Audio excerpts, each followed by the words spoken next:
بالله من الشيطان الرجيم بسم الله الرحمن الرحيم من عمل صالحا من ذكر أو أنثى وهو مؤمن ولنحيينه حياة طيبة صدق اللہ العظیم۔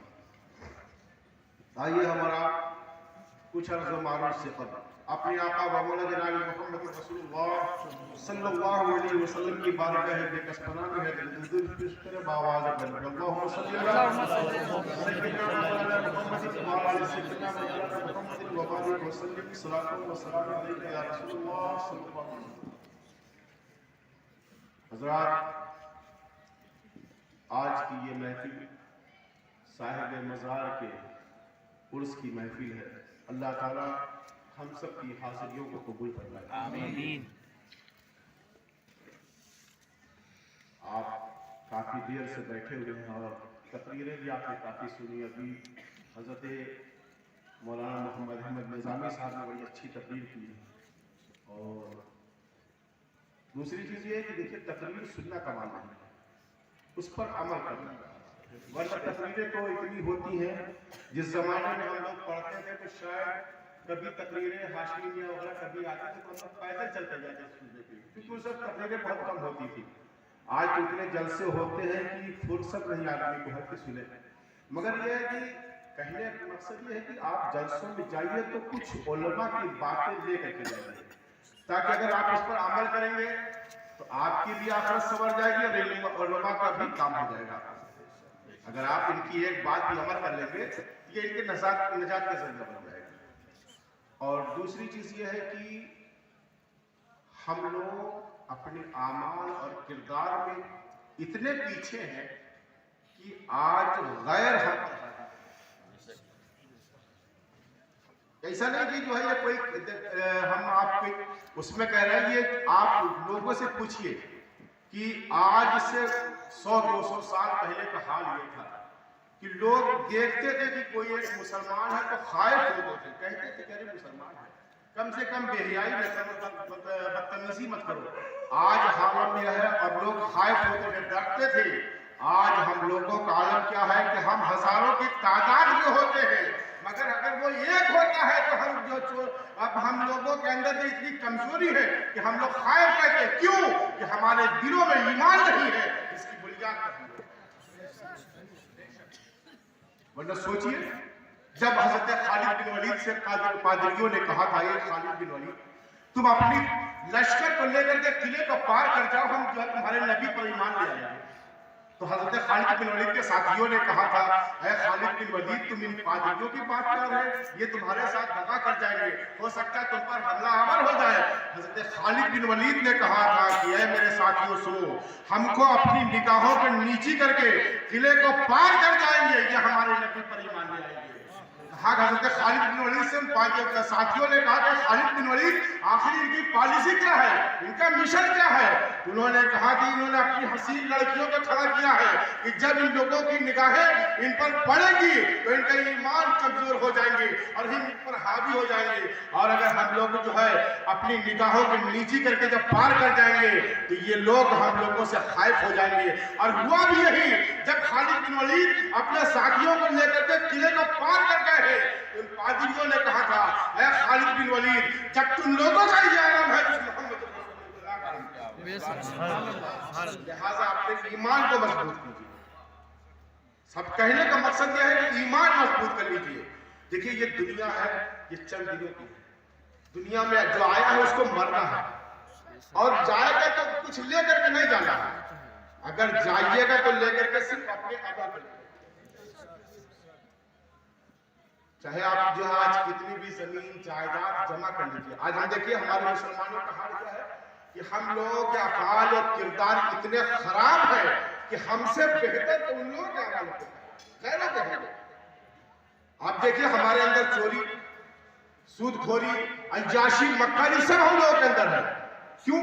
ہم لوگوں کو یہ خیال نہیں ہے کہ ہم کو مرنا ہے، بس ہم یہ سمجھتے ہیں کہ ہم لوگوں کی زندگی جو ہے بہت دنوں تک رہنا ہے، ایسا نہیں ہے۔ میں بتاؤں کہ جب انسان مر جاتا ہے اور مرنے کے بعد جب لوگ دفن کر کے چلے جاتے ہیں تو جانے والے جاتے ہیں تو مردہ جو ہے جانے والے کی آہٹ، جوتوں کی آہٹ کو سنتا ہے، مگر وہ افسوس کے علاوہ کچھ نہیں کر سکتا، کوئی کام نہیں آئے گا۔ اگر بتا دی علماء بیٹھے ہوئے ہیں، حضرت علامہ قاری حسین مصباحی صاحب یہاں موجود ہیں، بہت سے علماء اکرام ہیں، میں سب کو تو جانتا نہیں ہوں، مگر ان لوگوں سے آپ پوچھئے بتائیں گے کہ جو آج ہم لوگوں کے بڑے قریبی بڑے دوست رہتے ہیں نا، جب وہاں قبر میں دفن کرنے جائیں گے تو وہ بھی ساتھ نہیں دیں گے، کوئی ساتھ نہیں آئے گا۔ اگر وہاں ساتھ میں کوئی چیز کام آئے گی تو اعمال حسنہ کام آئیں گے۔ کیا عمل؟ نماز، روزہ، حج و زکوٰۃ اور حسن سلوک، یہ کام آئے گا۔ قرآن فرماتا ہے کہ من عمل صالحا من ذکر او انثی وهو مومن فلنحیینہ حیاۃ طیبہ، جس نے ہم نے نیک عمل کیا، خواہ وہ مرد ہو یا عورت ہو، تو ہم اس کو اچھی زندگی عطا فرمائیں گے۔ اچھی زندگی کیسے حاصل ہوگی؟ اس کے لیے ہمیں اپنے دلوں میں عشق رسول کو مضبوطی سے بسانا ہے۔ میں بتاؤں اعلیٰ حضرت فاضل بریلوی رضی اللہ تعالیٰ عنہ ایسے ہی اتنے بڑے عاشق رسول ہیں۔ آپ پوچھئے علماء بیٹھے ہوئے ہیں، اعلیٰ حضرت فاضل بریلوی حج بیت اللہ میں جا رہے تھے اور اس زمانے میں پانی کے جہاز سے لوگ جاتے تھے، جہاز غرق ہونے لگا، لوگ پریشان تھے، لوگ جو ہے خوف زدہ تھے۔ آپ کی والدہ ماجدہ بھی ساتھ میں ہیں، حضرت اعلیٰ حضرت فاضل بریلوی بڑے سکون اطمینان کے ساتھ بیٹھے ہوئے ہیں۔ آپ کی والدہ فرماتی ہے احمد رضا جہاز غرق ہونے والا ہے، تم اتنے سکون اطمینان کے ساتھ بیٹھے ہیں، لوگ پریشان ہیں، تم جو ہے پریشان نہیں ہو رہے ہو۔ آپ دیکھیے عشق رسول اسی کو کہتے ہیں۔ اعلیٰ حضرت فرماتے ہیں امی جان میں اس وجہ سے خوف زدہ نہیں ہوں کہ اللہ کے رسول نے فرمایا کہ جس نے پڑھ لیا بسم اللہ مجریہا و مرساہا ان ربی لغفور رحیم، اے امی جان جو ہے جس نے اس کو پڑھ لیا جہاز غرق نہیں ہو سکتا۔ اللہ کے رسول کا یہ فرمان ہے۔ امی جان احمد رضا نے اس دعا کو پڑھا ہے، کامیاب ہوگی، ورنہ صرف کہہ دینے سے کہ ہم اعلیٰ حضرت کا دامن نہیں چھوڑیں گے، نماز ایک وقت نہیں پڑھیں گے، ایسی آپ دیکھیں میں بتاؤں، آپ جائیے دیکھیں کہ لوگوں کی جب کوئی پیر صاحب آتے تھے جھل کے جھل لوگ ہوئے، مگر پوچھ لیجئے کہ پیر صاحب نے جتنا بتایا اس میں سے کیا بات کا عمل کرتے ہو تم؟ حضرت عبدالرحمن جامی وہ بھی سلسلہ نقشبندیہ میں مرید، حضرت عبید اللہ احرار کی مرید ہے، اور عائشہ عاشق رسول کہ جن کے بارے میں آتا ہے کہ جب قبر رسول پر اشعار پڑھنے کے لیے جاتے تو اللہ کے رسول نے روک دیا ہے کہ حضرت جامی میری قبر پر نہیں آنا چاہیے، کیونکہ اگر جامی میری قبر پہ آ جائیں گے تو مجھ کو دست مبارک باہر نکالنا پڑے گا، اور اللہ کے رسول دست مبارک باہر نکالنے قیامت کا دن ہو جائے گا، تو اللہ کے رسول نے ان کو جانے نہیں دیا، مگر ایسا عاشق رسول ان کو بھی پیر کی۔ حضرت عبدالرحمن جامی جنہوں نے جو ہے جن کی کتاب درس نظامی میں جو ہے شرح جامی پڑھائی جاتی ہے، وہ کتاب آپ نے لکھی ہے، مگر آپ کے عشق کا بھی عالم یہ رہا ہے، مگر اس کے باوجود آپ کے عبادت و ریاضت کا عالم یہ تھا، آپ ایک ایک مہینے روزہ رہتے تھے، ایک ایک مہینے روزہ رہتے تھے، اس کے باوجود بھی آپ کو جو ہے پیر کی تلاش تھی کہ مرید ہونا چاہتے تھے۔ ایک دن آپ ایک مہینہ روزہ رہنے کے بعد آپ اپنے جانتے ہیں ایک ہوٹل پر کہتے ہیں ہوٹل کے مالک سے مجھ کو کھانا ملتا، اس نے کہا کہ پیسہ جمع کر دیجیے، آپ نے پیسہ جمع کیا، مگر اس کے باوجود بھی کھانا نہیں دے رہا تھا، کھانا نہیں دے رہا تھا تو آپ کو بڑا غصہ آیا کہ بتاؤ پیسہ بھی جمع کرا لیا کھانا بھی نہیں دے رہا۔ آپ گئے اور آپ نے کہا اس سے ہوٹل کے نوکر سے کہا کہ تم نے مجھ سے پہلے پیسہ جمع کرا لیا اور تم کھانا نہیں دے رہے ہو، تم کو معلوم نہیں کہ میں روزے سے ہوں ایک مہینے سے؟ اس نے کہا کہ آپ روزہ ہے تو کیا مطلب آپ نے احسان کیا؟ اس ہوٹل کے نوکر نے کہا کہ آپ کا نفس موٹا ہو گیا ہے۔ حضرت عبدالرحمن جامی چوک کہتے ہیں کہ بتاؤ یہ ہوٹل کا نوکر مجھ کو نصیحت کر رہا ہے، آج ہم لوگ کیا کہتے ہیں ارے تمہاری اوقات ہے تم ہم کو نصیحت کر رہے ہیں، مگر وہ حضرت عبدالرحمن جامی جیسا شخص کہ آپ جو ہے ایسا نہیں برا مانتے ہیں، ہم لوگ برا مان جاتے ہیں کیونکہ ہم لوگ کی خصلت ہے، ہم لوگ اندر کیا ہے کہ ہم ہو آپ ہو کوئی بھی اگر تھوڑی سی کوئی چیز ہم کو حاصل ہو جاتی ہے تو ہم گھمنڈ میں چھو ہو جاتے ہیں، اور جس چیز چاہے وہ علم ہو، راہ ولایت ہو، راہ تصوف ہو، اگر کسی چیز میں آپ کو گھمنڈ آ گیا تو آپ کو برباد کر دیتی، مگر حضرت عبد الرحمن جامی چونک جاتے ہیں. آپ فرماتے ہیں کہ اچھا بتاؤ کہ جب میرا نفس موٹا ہوگا تو دبلا کہاں ہوگا؟ تو اس نے کہا کہ چلے جاؤ سمرقند کی سرزمین پر حضرت عبید اللہ احرار کے پاس، وہیں پہ تمہارا نفس دبلا ہوگا. حضرت عبد الرحمن جامی نے بوریا بستر باندھا اور چلے جب جو ہے آپ سمرقند کی طرف چلے ہیں تو حضرت عبید اللہ احرار کو پتہ چل گیا ہے کہ عبد الرحمن جامی آ رہے ہیں. آپ نے خادم سے کہا کہ ان کے لیے جو ہے بریا جو ہے بیٹھنے اٹھنے کا انتظام کرو اور ان کو کھانا سونے کے برتن میں دے. جب حضرت عبد الرحمن جامی پہنچے ہیں تو خادم نے آپ کو جو ہے بیٹھالا، پھر کھانے کے لیے جب سونے کے برتن میں کھانا لایا ہے حضرت عبد الرحمن جامی کہتے ہیں کہ استغفر اللہ، اللہ کے رسول صلی اللہ علیہ وسلم نے مرد پر سونا اور ریشم حرام قرار کیا ہے، تم اس کو کھانا جو ہے سونے کے برتن میں دے رہے. تو خادم نے کہا حضور اگر آپ کو کھانا کھانا ہو تو کھائیے، نہیں تو آپ جا سکتے ہیں. حضرت عبد الرحمن جامی سمجھ گئے کہ اس کا مطلب کہ اس میں کوئی راز ہے، چونکہ بزرگوں کے ہاں بعض چیزیں ایسی ہوتی ہیں کہ جس کو آدمی سمجھ نہیں پاتا ہے. حضرت ملا نظام الدین جنہوں نے درس نظامی لکھی ہے اور ان کے پیر و مرشد جو ہے کچھ مجذوب ٹائپ کے تھے، تو آپ جو آیت کریمہ کو پڑھتے تھے تو جو ہے کچھ عجیب انداز سے پڑھتے تھے. حضرت ملا نظام الدین فرماتے تھے کہ نہیں حضور ایسے نہیں ایسے ہے. آپ فرماتے نہیں بیٹا ایسے نہیں ایسے ہے. تو حضرت ملا نظام الدین فرماتے ہیں کہ جب میرے پیر کا وصال ہو گیا اور میں جب قرات کے اور میں نے قرات کی کئی قسمیں ہیں، آپ فرماتے ہیں کہ میں نے جب قرات کی کئی قسموں کو پڑھا تو میں نے سمجھا کہ میرے پیر و مرشد جو فرماتے تھے وہ صحیح تھا. قرات کا ایک طرز یہ بھی تھا جو میرے پیر و مرشد. حضرت عبد الرحمن جامی فرماتے ہیں کہ میں نے جو ہے جب ایک لقمہ اس میں سے نکال کر کے پتھر پر کھانے کو رکھا ہے اور ایک لقمہ کھایا ہے، آپ فرماتے ہیں کہ میرے دل کی دنیا بدل جاتی ہے اور میرا جو ہے کشف کھل جاتا ہے اللہ میں اس کو دیکھ. تو ایک چیز میں بتاؤں، پیر سے مرید ہونا کمال نہیں ہے. مرید ہوئیے تو پیر کے بتائے ہوئے طریقے پر عمل کیجئے تو زندگی کامیاب ہے. ورنہ آپ جو ہے میں یہی کہ نہیں، میرے یہاں بھی لوگ آتے ہیں بھیڑ کی آتی ہے. ہمارے یہاں بھی ہوتا ہے لوگ آتے ہیں بھیڑ کے طریقے سے آتے ہیں جیسے لگتا ہے کہ کہیں جا رہے ہیں میلے میں. تو آپ صاحب مزار کے آئیے تو وہاں کی فیوز و برکات حاصل کرنے آئیے. ایسا نہیں کہ میلے کی نیت سے مت آئیے کہ میں میلہ میں گھومنے کے جا رہا ہوں تو کوئی فائدہ نہیں. اگر آپ جا رہے ہیں صاحب مزار کی بارگاہ میں حاضری دیجیے، وہاں پر فاتحہ پڑھیں تاکہ فیوز و برکات حاصل ہوں گے.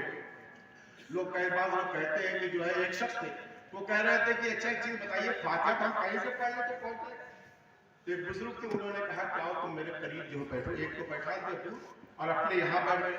بیٹھنے کے بعد اپنے خادم سے کہا پنکھا چلو. جب خادم ان کو پنکھا چلنے لگا وہ بزرگ بیٹھے ان کو ہوا نہیں جانے کی، قریب بلایا، کہا کہ اب میرے قریب آؤ. قریب آیا تو خادم سے کہا پھر پنکھا چلو. خادم نے پنکھا چلا تو اب ان کو بھی ہوا لگنے. تو آپ نے فرمایا کہ یہ بتاؤ کہ جب تم وہاں بیٹھے تھے تو تمہارے پاس ہوا جا رہی تھی؟ کہا نہیں.